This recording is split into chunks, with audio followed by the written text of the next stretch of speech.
Assalamualaikum warahmatullahi wabarakatuh. Selamat berjumpa kembali para pemirsa yang budiman, terutama anak-anak muda yang sudah memasuki usia pernikahan. Pada kesempatan ini saya akan menyampaikan beberapa hal terkait dengan akad nikah. Hal-hal yang membuat suatu akad itu menjadi sah atau tidak nanti bisa disimak di video berikut ini. Jangan lupa klik like, subscribe, dan tekan tombol loncengnya. Akad nikah itu terdiri dari dua kata bahasa Arab, yakni aqdun dan an-nikah.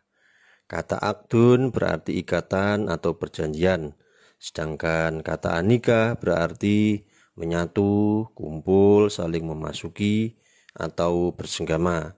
Yang dimaksudkan di sini oleh para ahli fikih adalah sebuah ikatan atau perjanjian yang menyebabkan seorang laki-laki menjadi halal berhubungan badan dengan seorang perempuan. Di dalam perjanjian ikatan atau akad nikah itu harus ada dua unsur, yakni harus ada ijab dan qabul. Ijab dari wali seorang perempuan dan qabul dari seorang laki-laki yang menikahi perempuan tersebut.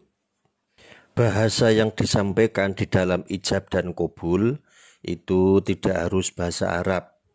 Bahasa apapun diperbolehkan asal kedua yang mengadakan akad, yakni wali dan calon pengantin laki-laki, itu saling memahami.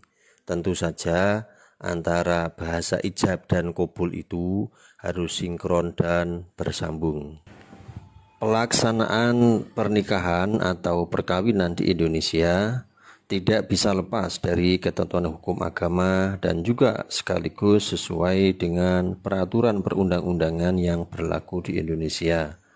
Dalam Undang-Undang Perkawinan, yakni Undang-Undang Nomor 1 Tahun 1974, dalam pasal 2 disebutkan ayat yang pertama, perkawinan adalah sah apabila dilakukan menurut hukum masing-masing agama dan kepercayaannya itu.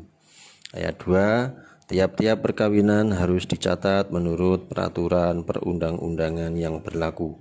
Jadi jelas suatu pernikahan atau perkawinan yang dilaksanakan di Indonesia harus sesuai dengan ketentuan agama dan juga harus dicatat oleh petugas yang berwenang. Kenapa harus demikian? Karena kita hidup di negara Indonesia yang mengatur perbuatan hukum setiap warga negaranya termasuk kita. Lagi pula pencatatan itu tidak lain tujuannya adalah untuk kemaslahatan bersama, melindungi hak-hak wanita dan menghindari implikasi hukum yang tidak diinginkan di kemudian hari, yakni akan adanya pihak yang dirugikan hak-hak keperdataannya. Dalam hukum Islam ada unsur-unsur yang harus dipenuhi ketika sebuah pernikahan akan dilaksanakan atau biasa disebut dengan rukun nikah, yakni yang pertama harus ada calon mempelai laki-laki dan calon mempelai perempuan. Yang kedua harus ada wali dari calon mempelai perempuan. Yang ketiga harus ada dua orang saksi laki-laki muslim dewasa. Yang keempat harus ada ijab dan qabul.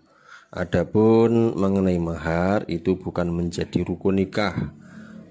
Mahar itu merupakan sebuah syarat nikah. Jadi ini suatu kewajiban juga yang harus dipenuhi ketika akad nikah akan dilaksanakan. Hal-hal yang biasanya menyertai pelaksanaan akad nikah, baik sebelumnya maupun sesudahnya. Yang sebelumnya misalnya dibuka dengan Fatihah, tilawah Quran, khutbah nikah, kemudian pembacaan istighfar dan syahadatain. Baru setelah itu dilaksanakan akad nikah, kemudian diakhiri dengan doa dan walimah. Itu semua tidak ada kaitannya dengan sah atau tidaknya akad nikah. Adalah sebuah kesunahan ketika dilaksanakan akad nikah, sebelumnya didahului dengan khutbah nikah, kemudian diakhiri dengan doa untuk pengantin berdua, terutama suami berdoa untuk istrinya. Kemudian dilanjutkan dengan walimatul urs. Walimah secara bahasa artinya perjamuan, yaitu jamuan makan, yang biasanya jamuan makan itu dilaksanakan sebagai wujud syukur telah dilaksanakannya akdun nikah, dan biasanya disebut dengan walimatul urus. Jadi walimah adalah sebutan untuk undangan makan-makan khususnya saat pernikahan.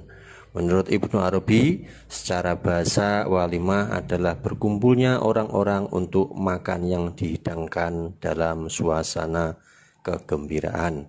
Misalnya pesta pernikahan dan syukuran kelahiran anak. Walimatul urus yang biasanya digelar usai akad nikah itu pada prinsipnya tidak memberatkan, sesuai dengan kemampuan sahibul hajah. Oleh karena itu, sahibul hajah tidak boleh memaksakan diri untuk menyelenggarakan walimah secara besar-besaran yang mestinya itu bukan kemampuannya. Demikian, semoga bermanfaat. Assalamualaikum warahmatullahi wabarakatuh.